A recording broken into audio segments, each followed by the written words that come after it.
Okay जी बेटा, ये तो हुआ टॉर्क ड्यू टू कपल। अब हम नए टॉपिक पे आए, इक्विलिब्रियम।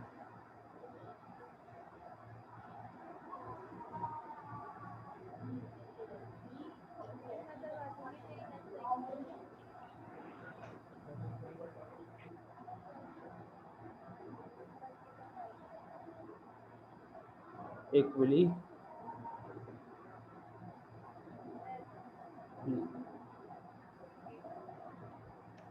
सही है बेटा। इक्विलिब्रियम किसे कहते हैं?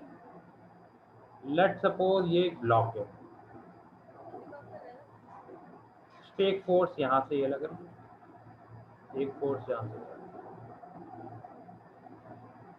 ये फोर्स हुई F1, ये फोर्स हुई F। बेटा प्लीज बराए मेहरबानी अपना माइक बंद करें। ये ब्लॉक है, इसके ऊपर दो फोर्सेस लगे।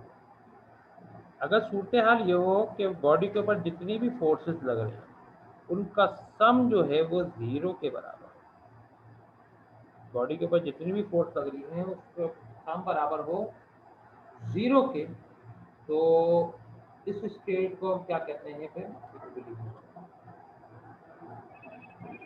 बॉडी की वो स्टेट कि जिसपे तमाम फोर्सेस का सम जीरो के बराबर हो, that would be known as equilibrium. तो उसे हम क्या कहते हैं? इक्विलिब्रियम। सही है, ये आप डेफिनेशन लिखें। The state of body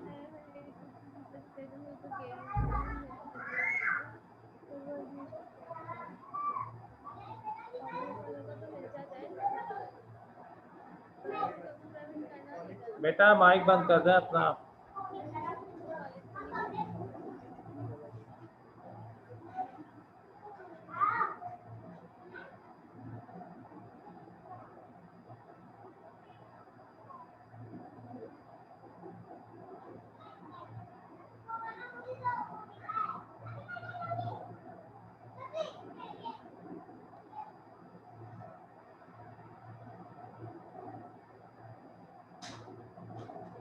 state of body in which sum of all forces equal to zero is called equilibrium.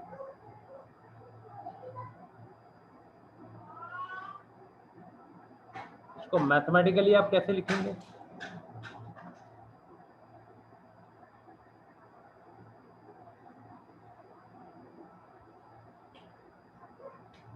Mathematically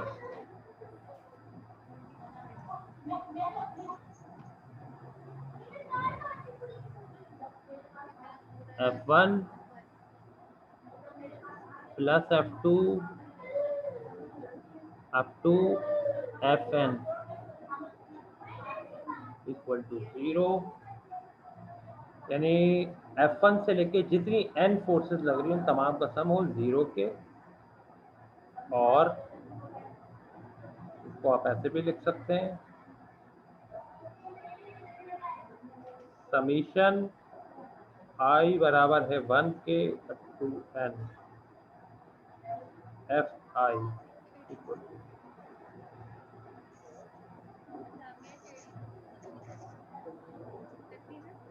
i equal to 1 up to n से क्या मुराद है कि फर्स्ट से स्टार्ट हो रहा है i इक्वल टू 1, कहाँ तक जा रहा है? n तक। तो फर्स्ट से लेके n तक ये क्या है? समीशन, यानी कि तमाम का सम क्या होना चाहिए?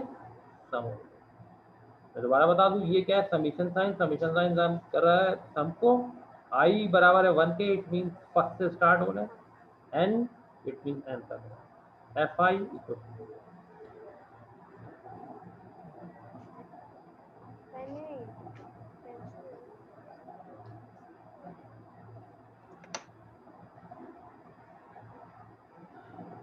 ये याद रखना इक्विलिब्रियम में बॉडी की एक्सेलरेशन क्या होती है? जीरो। तो आगे लिख लो, in equilibrium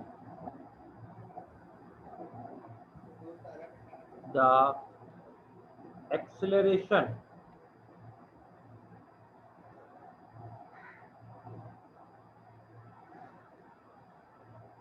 of body equal two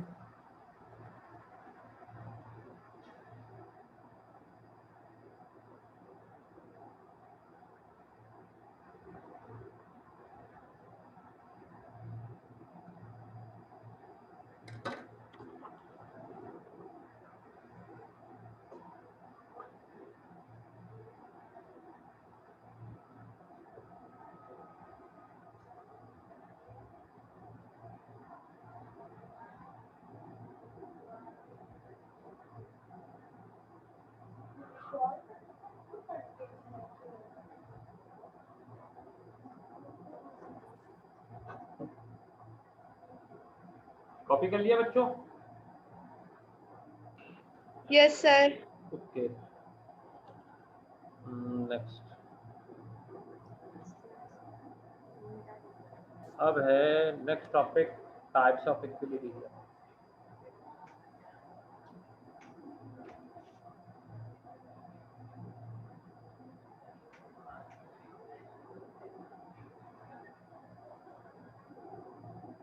types of equilibrium, equilibrium की दो टाइप्स है।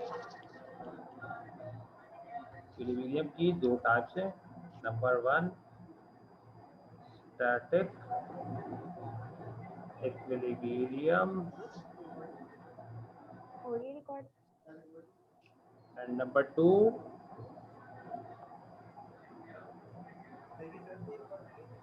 Dynamic equilibrium. बेटा ये प्लीज अपना माइक को ऑफ करें।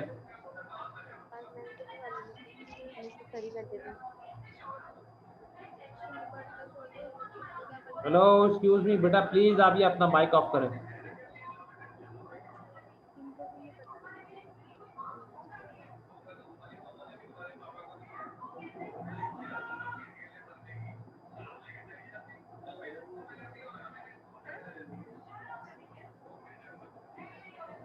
अब आप पहली हेडिंग डालेंगे स्टैटिक इक्विलिब्रियम।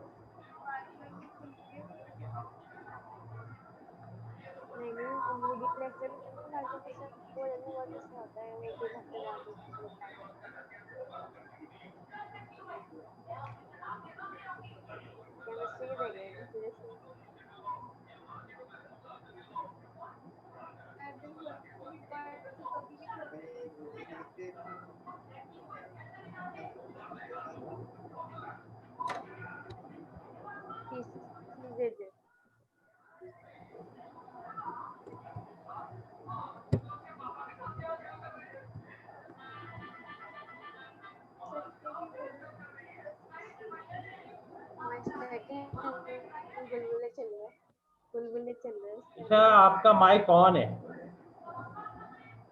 ईशा आपका माइक ऑन है। बोलते हैं ना जब आवाज आ जाती है सर की अटक जाती।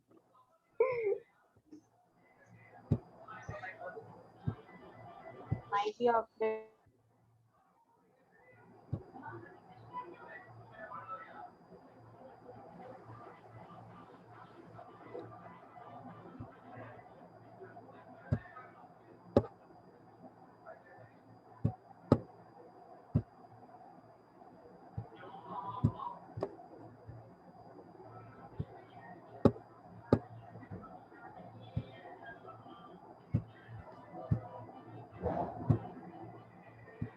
ओके बेटा, स्टैटिक इक्विलिब्रियम। स्टैटिक इक्विलिब्रियम ऐसे इक्विलिब्रियम को कहते हैं कि जिसमें बॉडी किसमें हो, इक्विलिब्रियम में तो हो ही हो, बॉडी रेस्ट। ऐसा इक्विलिब्रियम कि जिसमें बॉडी रेस्ट पे हो उसे हम क्या कहते हैं, स्टैटिक इक्विलिब्रियम कहते हैं। कैसे? जैसे कि ये एक ब्लॉक है, ये एक हॉरिजॉन्टल सरफेस पे रखा हुआ है, तो उसका वेट डाउनवर्ड एक्ट कर रहा है और सरफेस का रिएक्शन अपवर्ड एक्ट कर रहा है। वेट डाउनवर्ड, सरफेस का रिएक्शन अपवर्ड, तो दोनों का सम आ रहा है 0 पे। और दूसरी बात, बॉडी है रेस्ट पे, इसलिए इस इक्विलिब्रियम को हम क्या कहेंगे, स्टैटिक इक्विलिब्रियम। सही है? तो the equilibrium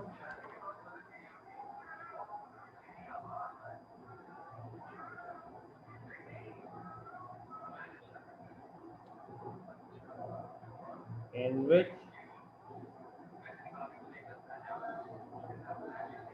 body is in a state of rest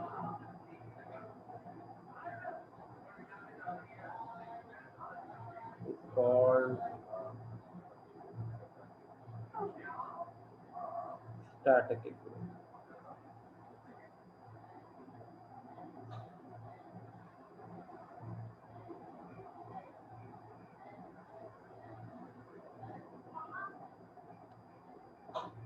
सही है? For example, block present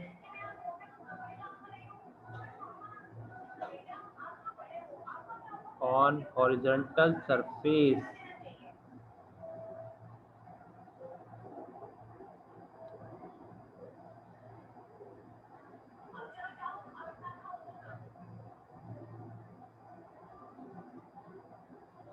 in state of rest.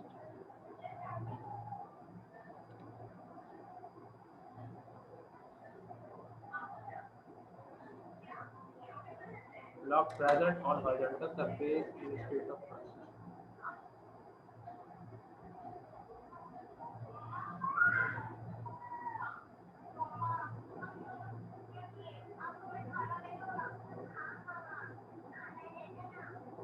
ये बच्चों कॉपी कर लिया?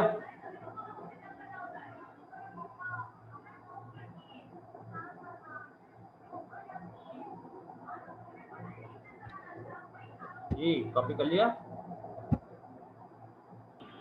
Yes sir. Okay yes sir.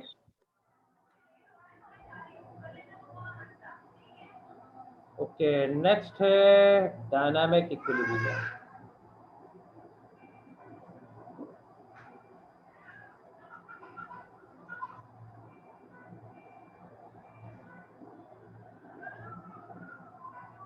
Dynamic equilibrium एक ऐसा इक्विलिब्रियम जिसमें बॉडी इक्विलिब्रियम में तो होगी, दूसरी बात ये बॉडी मूव करेगी यूनिफॉर्म वेलोसिटी।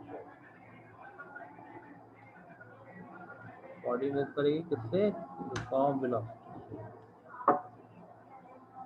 अगर ये दो सूरतें हैं तो ये कौन सी होगी? डायनामिक। अब देखो कैसे, जैसे पैराट्रूपर होता है, एक पैराशूट से एक बॉडी नीचे आ रही है,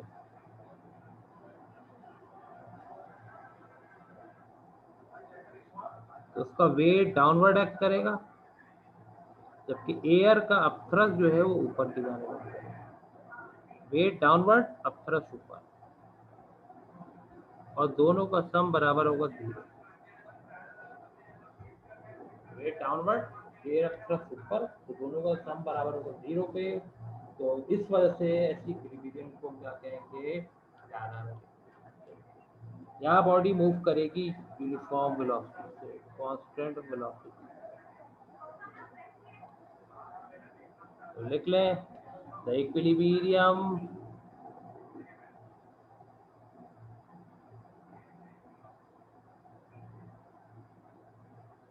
in which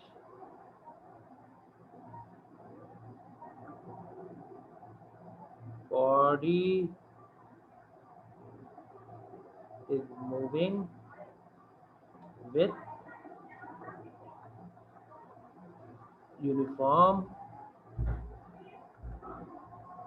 velocity is called dynamic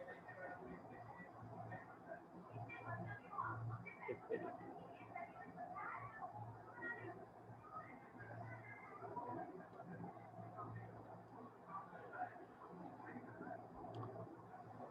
Example, paratrooper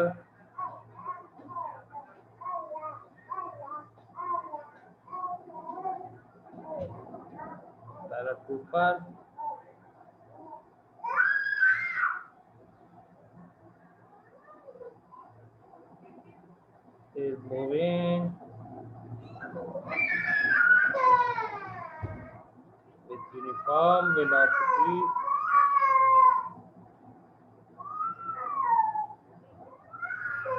downward.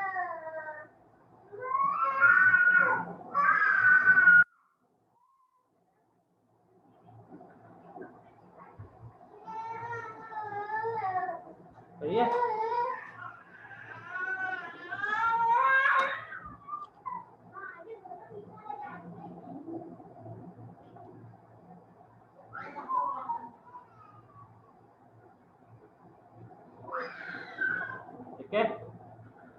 कर लिया?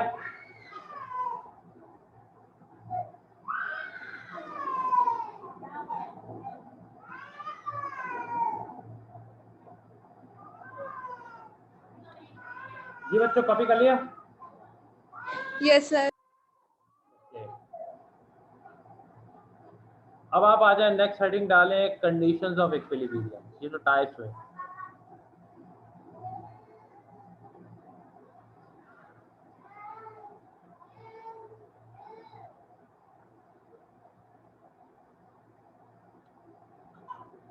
इक्विलिब्रियम की बेटा दो कंडीशन, एक फर्स्ट कंडीशन और एक सेकंड कंडीशन। तो आप इसके फौरन बाद पहली सब हेडिंग डालें फर्स्ट कंडीशन ऑफ इक्विलिब्रियम।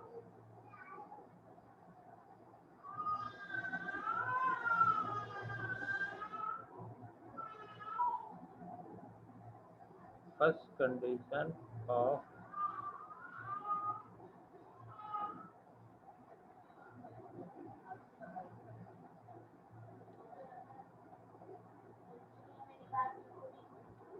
देखो बेटा, कंडीशन ऑफ इक्विलिब्रियम से क्या मुराद है? कंडीशन ऑफ इक्विलिब्रियम से मुराद वो शराइत है, वो शर्तें पूरी करनी चाहिए इक्विलिब्रियम में आने के लिए। इक्विलिब्रियम आने के लिए दो शर्तों का पूरा होना जरूरी है।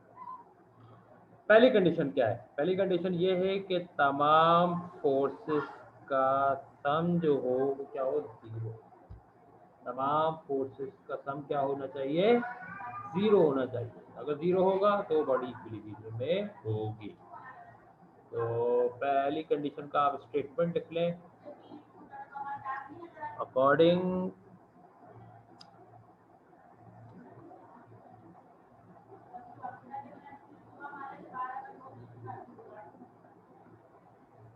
To this condition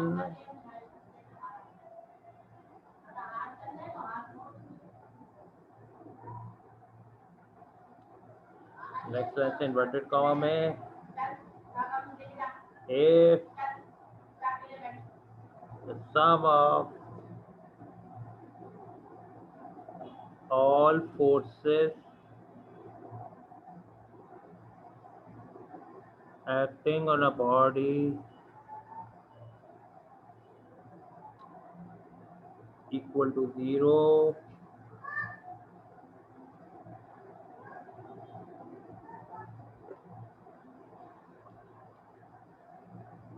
then body would be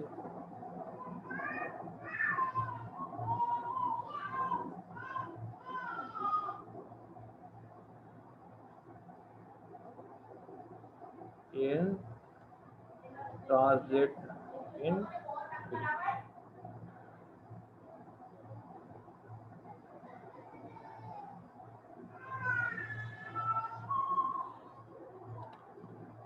if the sum of all the forces acting on a body would be equal to zero, then the body would be in equilibrium. इसको मैथमेटिकली कैसे लिखेंगे?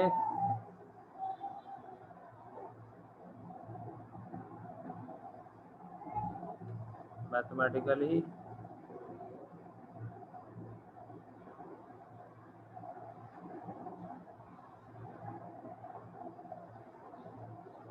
I equals to 1 up to n fi equal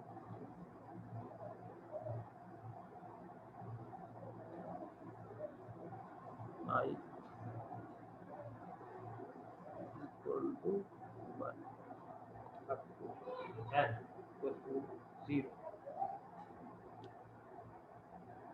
सही है बेटा?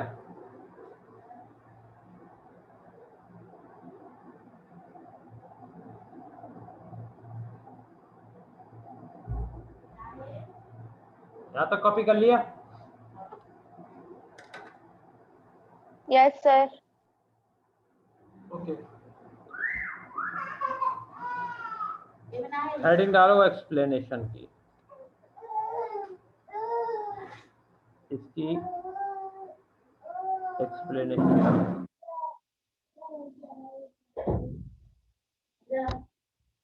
हमने एक body consider की कि जिसके ऊपर n फोर्सेस लग रही। इसके ऊपर F1 F2 से लेके कितनी फोर्सेस लग रही है? Fn। n फोर्सेस लगेंगे। तो लिख low consider a body which is acted upon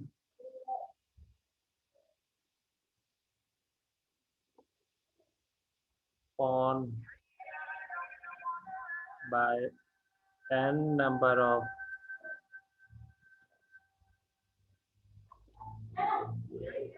forces,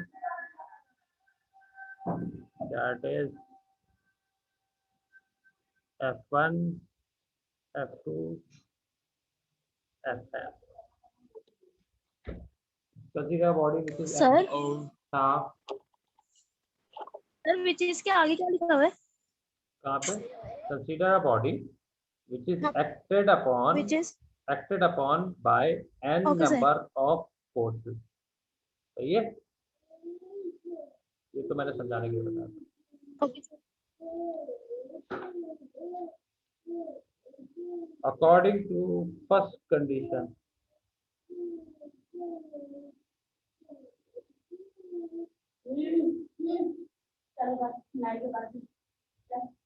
पहली कंडीशन के मुताबिक तमाम फोर्सेस का सम क्या होना चाहिए?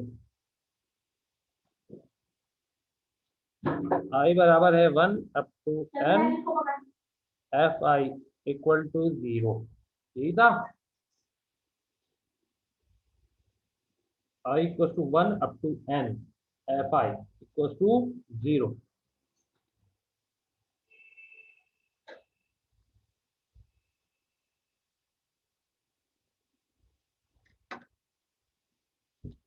इस चीज को मैं ऐसे भी लिख सकता हूं,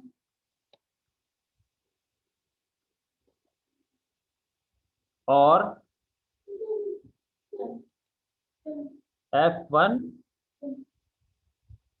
plus F2 plus F3 up to Fn equal to 0।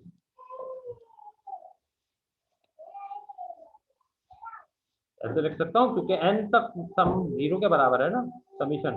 तो F1 plus F2 plus F3 up to Fn equal to 0। ये हो गई फर्स्ट कंडीशन। सही है?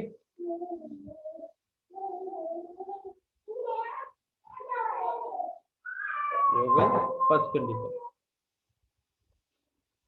अब देखो इसको आगे हम ड्राइव करें मजीद।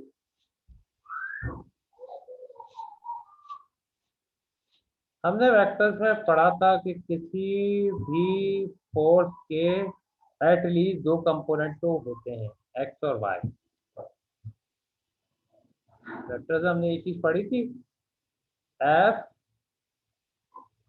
Equal to F of X I F of Y ये।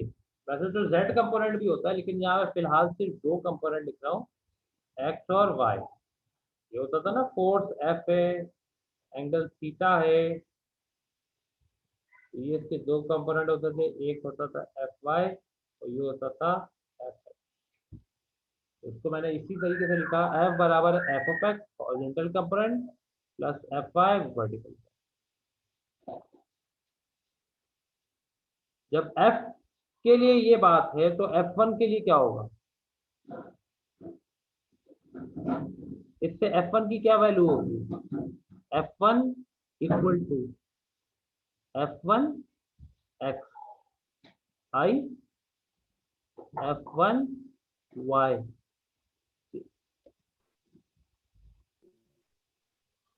F1 किसके बराबर होगा? F1 X I plus F1 Y जे।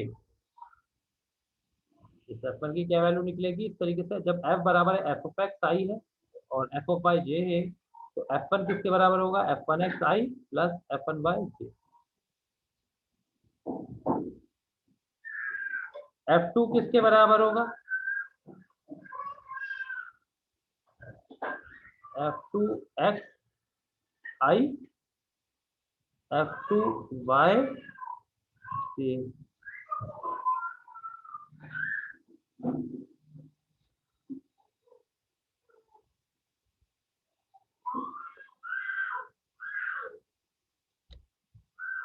इसी तरीके से एफ एन किसके बराबर होगा,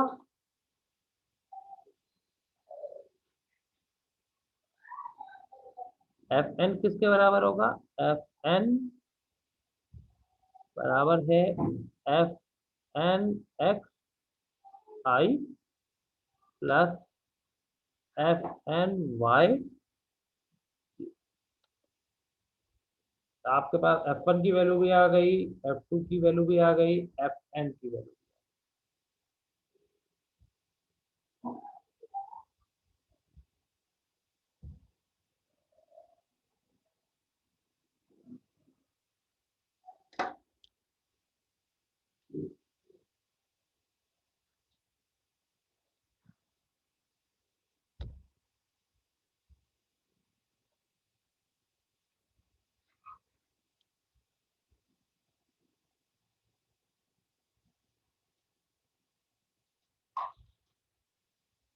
यहाँ तक कॉपी किया?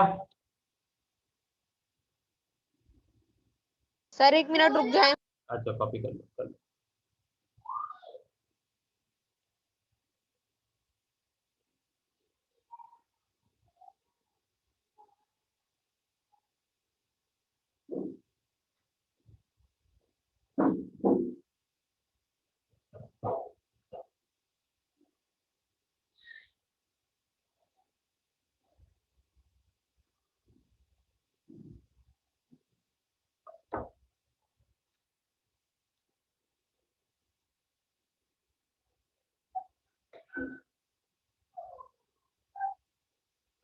सर कर लिया कॉपी। कॉपी कर लिया, ओके। ओके, ये बता। अब ये तमाम वैल्यूज आप इक्वेशन वन में पुट कर देंगे, ठीक है। तो मैं ये जरा ना आपको दिखाने के लिए कितने एक्स्ट्रा में कट कर,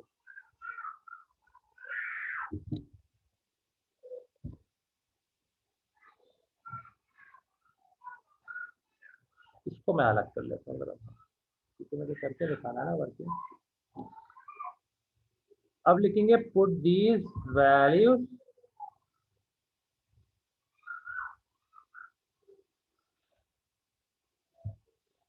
इन इक्वेशन वन। ये वैल्यू आप पुट करेंगे इक्वेशन नंबर वन में। इक्वेशन वन में पुट करेंगे, एफ वन की वैल्यू क्या आएगी, F one X I plus F one Y G. F one की यही वैल्यू थी, F one X I plus F one Y G. F two की क्या वैल्यू थी,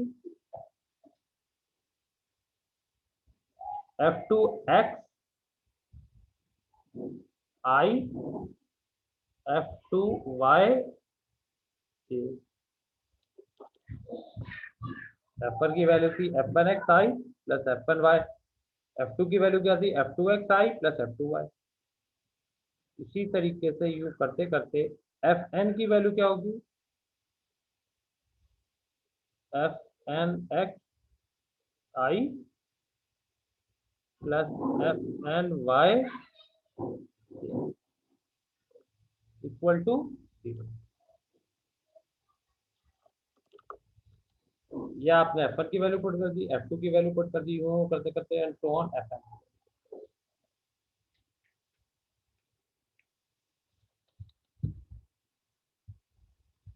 अच्छा, ये आप लोगों ने अलजेब्रा में पढ़ा होगा, X plus two Y plus three X plus four Y.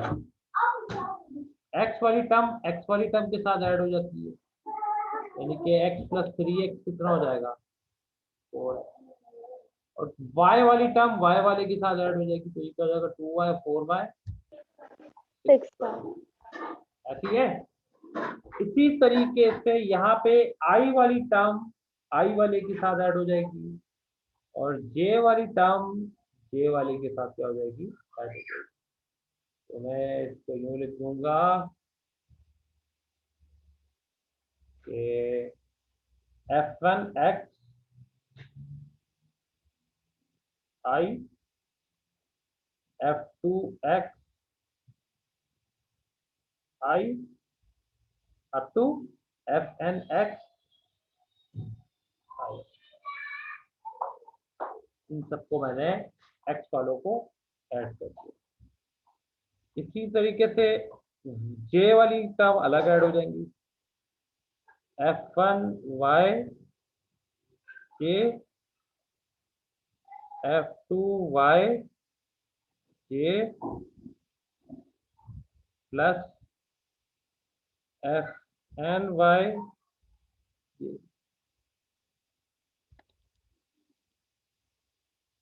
i वालों को आपने अलग ऐड कर दिया, j वालों को आपने अलग ऐड कर दिया।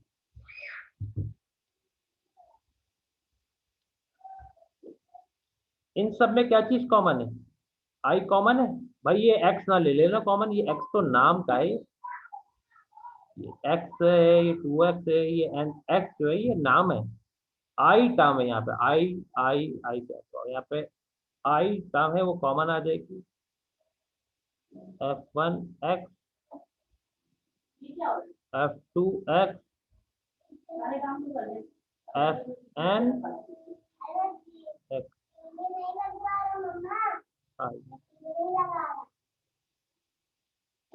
सेम यहाँ पे j में भी यही सूरत हाल है, प्लस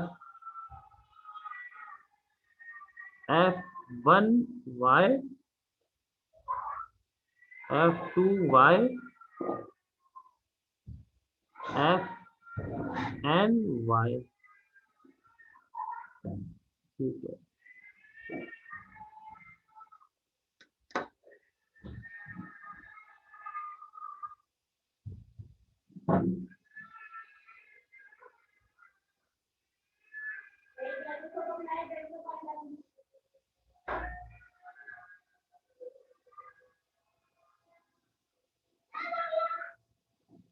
अब आप ये देखते हैं x वाली टर्म क्या y वाली में ऐड हो सकती है? x वाली टर्म y में ऐड हो सकती है? No sir. नहीं। तो और दोनों का सम 0 के बराबर है, तो हम यूं कह सकते हैं फ्रॉम अबव इक्वेशन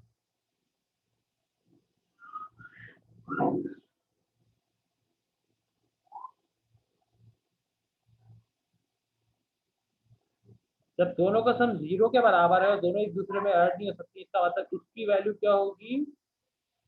0 होगी, और इसकी वैल्यू भी क्या होगी? यानी f1 x f2 x fn x equal to 0।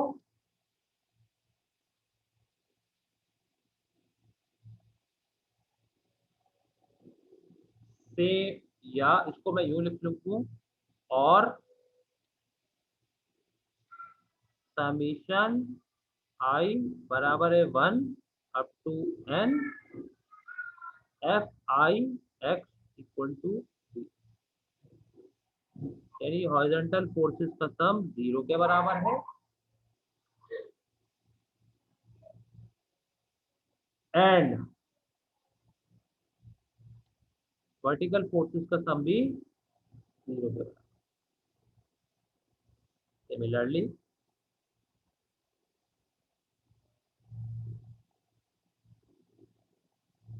i बराबर है 1 up to n summation f i y equal to,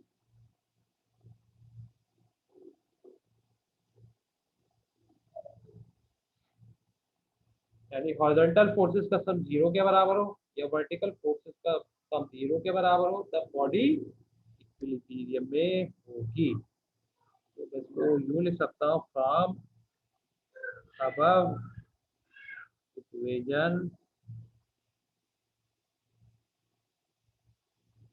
if sum of all horizontal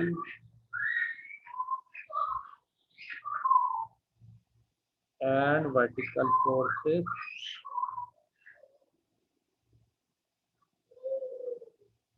equal to 0,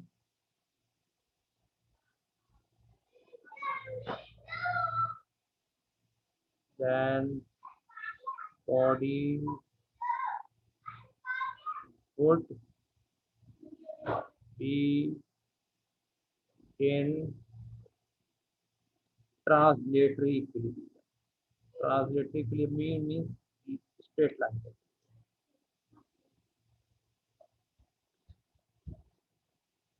Translatory equilibrium. और उसके साथ फर्स्ट कंडीशन भी खत्म हुई और ये आपकी क्लास खत्म। ट्रांसलेटरी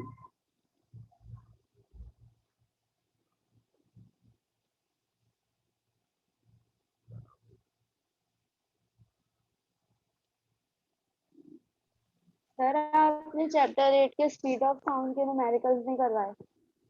रेड के किसके? स्पीड ऑफ साउंड के। वो उसके न्यूटन फार्मूला के। Yes sir. ठीक है वो वाला भी करवा दूंगा। डॉपलर इफेक्ट क्या हो गए थे? सर आपने 3 करवाए थे, उसके बाद थोड़ी डिफिकल्टीज थी, नहीं आ रहा था समझ आते ना। तो वेलोसिटी ऑफ अ साउंड नहीं दिया हुआ था एक क्वेश्चन में। ठीक है चलो बता दूँ।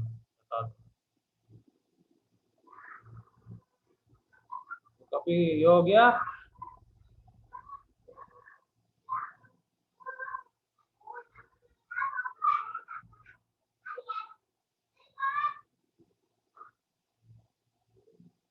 ये बच्चों, तो इंशाल्लाह नेक्स्ट क्लास में मैं इसको आगे कंप्लीट कर दूंगा। फिर जो आपके कोई डिफिकल्टीज वाले हैं वो भी आप लोगों को बता दूंगा।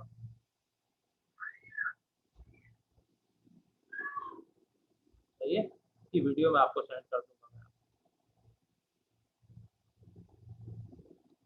ठीक है, ओके बेटा, यहाँ पे